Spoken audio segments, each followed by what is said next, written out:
MP Sanjeev Kumar తో touch లో ఉన్నారు వైసీపీ ఏతర పార్టీలు. ఇప్పుడు ఇదే హాట్ టాపిక్ గా మారింది. సంజీవ్ కుమార్ తో మిగతా పార్టీల నేతలు మాట్లాడుతూ ఉన్నారు. ఏ పార్టీలోకి వెళ్లరు అంటూ ప్రస్తుతానికి ఎంపీ అనుచర వర్గం చెప్తోంది. నిన్న అనూహ్యంగా ఎంపీ స్థానానికి అలాగే వైసీపీకి రాజీనామా చేశారు డాక్టర్ సంజీవ్ కుమార్.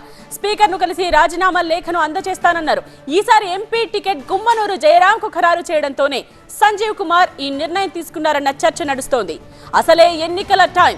ఈ సమయంలో సంజీవ్ కుమార్ రాజీనామా చేయడంతో ఆయనతో పక్క పార్టీలు వెంటనే టచ్ లోకి వచ్చేశాయి.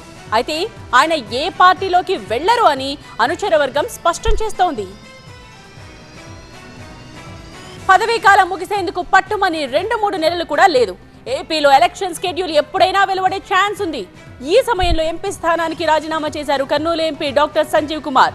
అయితే రాజీనామా ఎందుకంటే పదవిలో ఉండి పోరాడలేకపోతున్నా, తన్ను గెలిపించిన ప్రజల కోసం బయట నుండి పోరాడతానని అంటున్నారు ఆయన.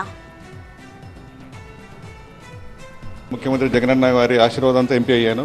సరే, నేను చేయగలిగింది చేశాను వితిన్ కొన్ని లిమిట్స్లో.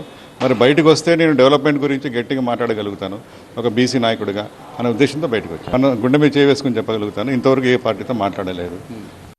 ముఖ్యమంత్రి జగనన్న